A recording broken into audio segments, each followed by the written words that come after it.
একটা সময় ছিল যখন যুক্তরাষ্ট্রের সামনে দাঁড়িয়ে কথা বলার সাহস কারো ছিল না। যেখানে তারা চেয়েছে সেখানে সরকার বদল করেছে, যেখানে চেয়েছে সেখানেই চাপিয়েছে নিষেধাজ্ঞা। Iraq, Libya, Syria, Afghanistan. নাম বদলেছে কিন্তু ঘটনা একই থেকেছে। স্বাধীনতা দিতে এসে তারা নিয়ে গেছে সেই দেশগুলোর ভবিষ্যৎ। কিন্তু সময় বদলায়। আজ সেই আমেরিকার আধিপত্যের সামনে দাঁড়িয়ে আছে কিছু দেশ, যাদের অর্থনীতি হয়তো দুর্বল কিন্তু মনোবল নয়। মার্কিন নিষেধাজ্ঞা তাদের ভেঙে দিতে পারেনি, বরং তারা শিখেছে কিভাবে চাপকে কৌশলে প্রতিরোধ করতে হয়। এই তালিকার সবচেয়ে আলোচিত নাম ভেনেজুয়েলা। এক সময়ে তেল সমৃদ্ধ লাতিন আমেরিকার সম্ভাবনাময় এই দেশ আজ পরিণত হয়েছে যুক্তরাষ্ট্রের সবচেয়ে বড় মাথা ব্যথায়।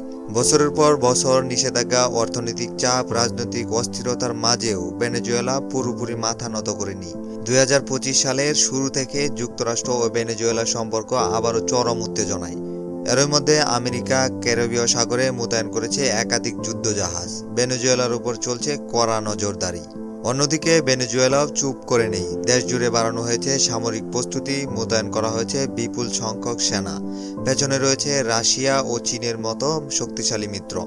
এখন প্রশ্ন একটাই, এই টানটান উত্তেজনার মধ্যে একটা ভুল সিদ্ধান্ত কি বদলে দিতে পারে আমেরিকার ভবিষ্যৎ? সামনের দিনগুলোতে ঠিক কী হতে চলছে সেই গল্পই জানবো পরবর্তী কোনো ভিডিওতে।